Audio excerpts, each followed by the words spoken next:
don't think we've ever had a year in gaming like 2026, you guys. Every time I open up my phone, it's either another insane game announcement or another gaming company making one of the worst decisions imaginable, bro. One minute I'm getting hyped for the future of gaming, and then the next I'm wondering what the fuck these companies are actually doing, bro. And that is exactly why I think 2026 might be the most confusing year in gaming, yo. Now look, let's start with the good, y'all, because there's actually a lot of it. We've gotten incredible showcases. Some of the biggest games we've actually seen are finally releasing. Graphics just keep getting crazier, and developers are taking bigger risks. And honestly, as a gamer, it's hard not to be excited for all of that, y'all. This is clearly going to be one of the years we look back on and say, yeah, nah, gaming was at another level. Think about it. Indies is smacking. AAAs this year are going crazy too. Like, there's a lot of good game announcements too. Like, gaming as a whole this year is just crazy, gang. It's a lot of heat, a lot of good indies dropping, like a lot of cool deluxe editions, all of that, y'all. Like, it's a lot of cool shit happening this year. But every time I get excited, a company does something that reminds me as to why a lot of gamers are upset with the current state of gaming. It's like every single good news gets canceled out by another bad decision. It's like it's 50-50. Like, we get 50% of good shit and you'll be like getting a bunch of good shit happening. Then the next 50%, bro, we get hit with a bunch of bad news, gang. It's like one day it's an amazing gameplay trailer, the next day it's another price increase. Now granted, these price increases don't affect me. I can buy the shit regardless. But me, as someone who actually is smart with their money and understands the value of money, why would I be happy about having to spend more money when I could have pocketed that shit? Long story short, y'all, it feels like we're celebrating and complaining at the exact same time. And let's be real, y'all, gaming has always been expensive, but as of right now, it's definitely the most expensive it's ever been.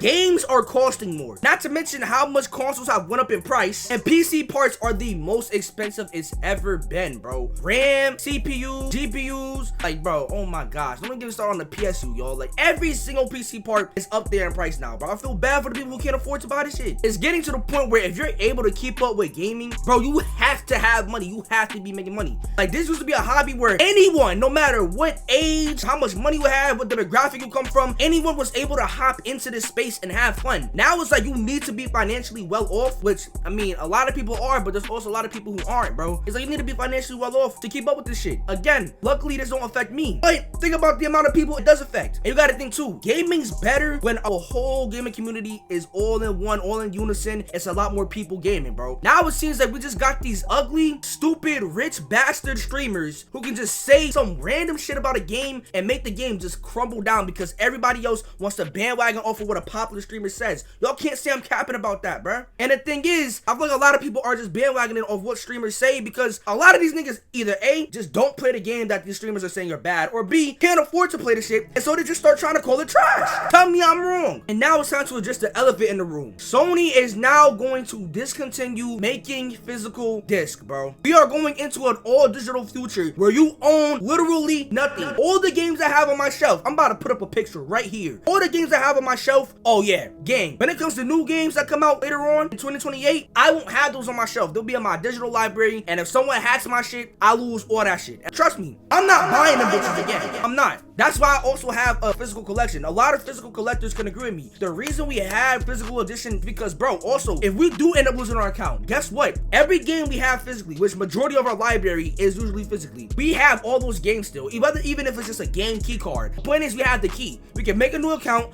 put in the game into our console or whatever we're using it on, and we actually get to own that game. We have that game still. We're just on a new account, bro. I have to keep saying this. Every time you're going digital, you are risking losing everything you've bought, bro. You're literally just leasing a license. That's all you're doing. You're leasing a license to play the game. I don't know how many times I have to tell people this. And what makes this whole digital future worse is not only if Sony is getting away with this shit, that means Xbox is gonna follow suit. They're really trying to do a whole disc to digital type library, bro. Like, that is ass, getting disc to digital. You're literally still signing your ownership away by using your disc to turn them into digital games, bro. You still don't own that fucking disc. But then it's like we got GTA 6 releasing this year, bro. That's a banger. It should be one of the biggest celebrations gaming has ever had. People have waited over a decade for this game, including me. But even with this excitement, people are arguing about prices, which rightfully so. $80 for a game, fine. To me, I'm like, is GTA whatever. But I said this in my live streams. If we pay 80 bucks for GTA, just know that's eventually going to become the new standard for almost every single other AAA game, bro. But what's even worse, the different editions isn't like, oh, you just get more. No, there's literally in-game content, meaning in-game stores, not like just skins and cool cars you can get. No, literally in-game stores that is locked behind certain editions, meaning that if you buy the game, the $80 game, you really don't have the full game. You have to get the Ultimate Edition, or else you will not have these certain stores to be able to go into. So imagine you playing, you know what I'm saying, you having fun, you want to go into a little hair salon, you know what I'm saying, get Lucia right, get Jason right, and then a nigga who don't have the Ultimate Edition, boom, a paywall pops up. Pay $20 to access the store on a single player fucking game, y'all. Now granted, again, this isn't the first game that has done this, but the point is, this game is basically $100, and millions of people have already proved you will pay $100 for a game. So not only is $80 eventually gonna become the standard for AAA games, but AAA games might start actually trying to lock content behind paywalls and start charging an extra 10, 20 bucks just so you can have the full game. That was like when you're paying for a game, you're not even paying for the full game anymore. On top of that, Rockstar has literally sold a physical edition with no disc inside, okay? Keep in mind, what also sucks too is they announced pre-orders before even showing any more gameplay, and we all still bought that shit because it's GTA. So even though I am mad and I can critique something while still enjoying the product, we also have to understand we accepted some of this shit. With us buying this shit, we accepted this, bro. In my GTA video, I was literally predicting what was gonna happen, bro. We seen how quickly that GTA got away with making a physical edition with no disc in the box. Sony, boom, they come out talking about some, oh yeah, we not doing physical edition no more. That is fucking crazy. And now I know it seems like I'm talking about a lot of negative shit, but no, if y'all really listening, I'm talking about how good things are going, and then literally right after some bullshit happens. Another example will be Xbox. Asha Sharma was literally reviving this company, bro. She lowered the Game Pass prices again. She went back to exclusives, and their showcase was heat.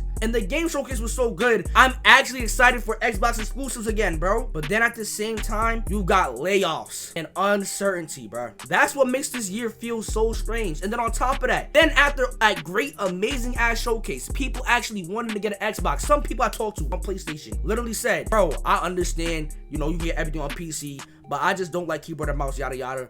I want to get a literal Xbox. Now, granted, do I think that's dumb because you can get everything that Xbox has on your PC? Yes, I do. But the fact that people are willing to get an Xbox again shows you how good the showcase was. Shows you all the right decisions Xbox was making. And then again, they do layoffs and they end up announcing they're going to raise the fucking price of an Xbox. An Xbox should not be $800. At that point, just get a PC. You're gonna get everything and more that an Xbox has. And this is why I'm saying this year feels so strange, bro. The games are looking better than ever. Like again, Summer Game Fest had amazing games. PlayStation State of Plays the past 2 this year have been great, bro. Xbox Showcase was great.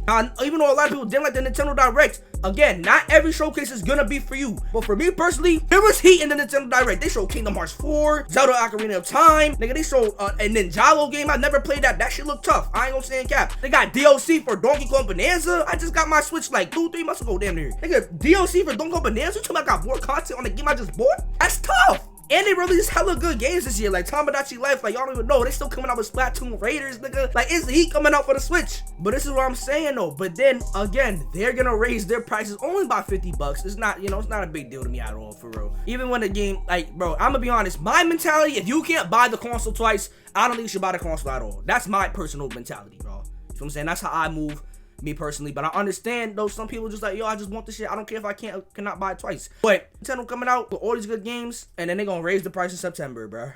Like, it's like you can't get away from these price increase, bro. And so this is what I mean by every single game company, the games are looking better than ever. But the business side of these companies keeps leaving a bad taste in customers' mouths. And we gotta understand too, gaming technology is going crazy. Technology is moving so fast right now, bro. Games are looking more realistic than ever. AI is changing how developers literally build games in real time. And the hardware keeps getting more and more powerful, bro. We're literally watching gaming evolve in real time, y'all. The problem is that every improvement comes with another cost. Whether that's a higher price increase, whether that's, you know what, we're not doing physical games no more, whether that's people getting laid off, whether that's increasing the price of a subscription service. It doesn't matter. Every single thing that happens that's good is like there's always something bad coming with it. Think about it. We finally get pre-orders for GTA 6. GTA 6 finally releasing this year. And they do a literal physical edition with no disc. It's not even physical at that point. And then again, the real GTA 6 for you could really experience the whole entire GTA, the $100. Not even 80. The 80 is just like, here you go, but you're gonna get locked out from a lot of things. Like, if you look at what you get from the Ultimate Edition compared to the Standard, why the fuck would you buy the Standard? You know damn well you're gonna buy the Ultimate Edition. And this is why sometimes it feels like the technology is moving forward faster than the consumer experience is. This is why I keep saying 2026 is the most confusing year in gaming. I've never been more excited to play games. Like, Attack on Titan 3 is getting announced too, and the gameplay actually looks tough for that. They updated the whole gameplay from Attack on Titan 1 and 2. I can't wait to play that. We got Wolverine, GTA, Resident Evil Requiem was hitting. I'm now playing Mouse PI. This is a tough indie game. Romeo's the Dead Man was a tough indie game. Pragmata was tough. Ceros was tough. So many good games. I'm naming so many good games right now, y'all. All these games is heat. But then I'm also worried about where the industry is heading. It's like the games themselves are incredible. The developers are putting out amazing work. But the business decisions, that's what's making people question the future of gaming. Long story short, gaming definitely isn't dying. If anything, gaming is getting more and more popular by the day. But companies are asking players to accept way more compromises than ever before. But look, if you made it this far and you enjoyed the video, make sure to leave a like, comment, subscribe, y'all boys. You know what I'm saying? More content like this on the way. Stay tuned. You feel me? I'm gonna see y'all, bro. But till then, stay safe, y'all, because I'm out here, y'all, for real.